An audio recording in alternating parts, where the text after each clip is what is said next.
Hello guys, welcome to Medicesto. I am Princeton. आज हम एपिब्लोइक फोरामेना को रिवाइज करने वाले हैं। इसका मैंने डिटेल लेक्चर अपलोड किया है, प्लेलिस्ट में आप देख सकते हैं।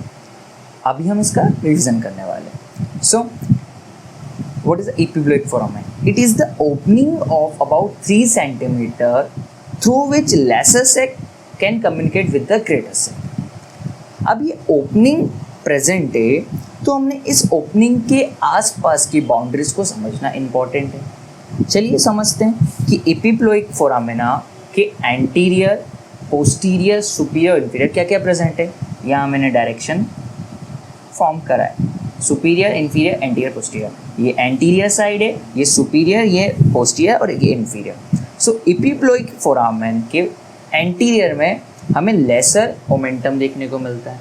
अब लेसर मोमेंटम एपिब्लोइक फोरामेन के एंटीरियर में प्रेजेंट है और लेसर मोमेंटम में ये बहुत सारे स्ट्रक्चर्स प्रेजेंट है, जैसे कि bile duct, proper hepatic artery and portal vein. ये तीनों स्ट्रक्चर्स एपिब्लोइक फोरामेन के एंटीरियरली प्रेजेंट है।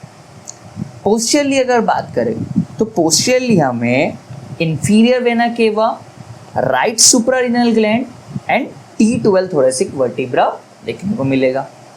सो T12 थोरेसिक वर्टिब्रा के फ्रंट में राइट सुप्रारीनल ग्लैंड है, उसके फ्रंट में inferior vena cava and inferior vena cava के फ्रंट में एपिब्लोइक फोरामेना।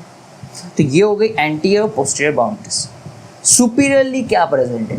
एपिप्लोइक फोरामेन के सुपीरियर में हमें लीवर देखने को मिलता है, बट हम ऐसा नहीं कह सकते कि लीवर, पूरा लीवर एपिप्लोइक फोरामेन के ऊपर प्रेजेंट है। ओनली लीवर का जो कॉर्डेट प्रोसेस वाला पार्ट है वो एपिप्लोइक फोरामेन के जस्ट अबव प्रेजेंट है और सुपीरियरली प्रेजेंट है।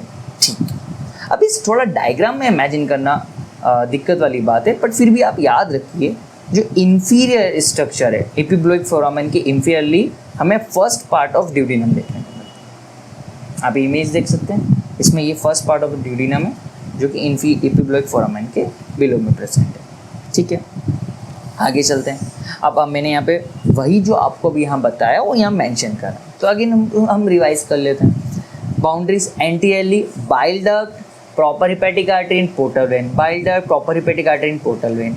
Posteriorly inferior vena cava, right suprarenal gland and T12 vertebra and T12 vertebra. Superiorly coordinate process of liver is present and the inferiorly first part of the duodenum. Duodenum के 4 parts है, first, second, third, fourth. अभी सिर्फ हमें यहाँ ये देखना है कि एपिब्लोइक फोरामेन के नीचे कौन सा पार्ट प्रेजेंट है, first part of the duodenum। ठीक है, अब क्लिनिकल एनाटॉमी हम समझते हैं। क्या हो सकता है अगर ये एपिब्लोइक फोरामेन के थ्रू अगर लूप ऑफ इंटेस्टाइन यहाँ इस एपिब्लोइक फोरामेन में आ जाए, उस कंडीशन को हम हर्निया बोलेंगे।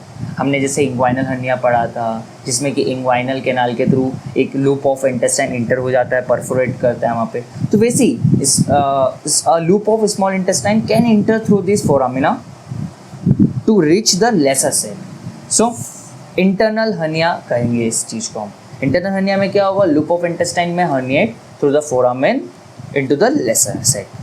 ठीक है, and second clinical anatomy, spread of infection. हमने स्टार्टिंग ऑफ लेक्चर देखा था epiploic foramen is the opening through which lesser sac can communicate with the greater sac. अब हमें लग रहा है कि ये बेनिफिट है, बट यहाँ पर हमें लॉस भी हो सकता है। कैसे? अगर कोई इन्फेक्शन लेसर सेक में हुआ तो वो इस ओपनिंग के थ्रू, इस फोरामेन के थ्रू ग्रेटर सेक में एंटर हो सकता है, और अगर कोई इन्फेक्शन ग्रेटर सेक में हुआ तो वो इन्फेक्शन इस फोरामेन के थ्रू लेसर सेक तक रीच कर सकता है। सो एपिब्लोइक foramen allows the spread of infection from lesser sec to greater sec और from greater sec to lesser sec। तो ये हमें इस पाथ पे लॉस हो गया। तो it is a potential site of spread of infection from the lesser sec to greater sec। So guys, हमने क्या क्या समझा? हमने बाउंड्रीज समझा एपिब्लोइक फोरामेन का, एंड हमने क्लिनिकल एनाटॉमी समझा एपिब्लोइक फोरामेन।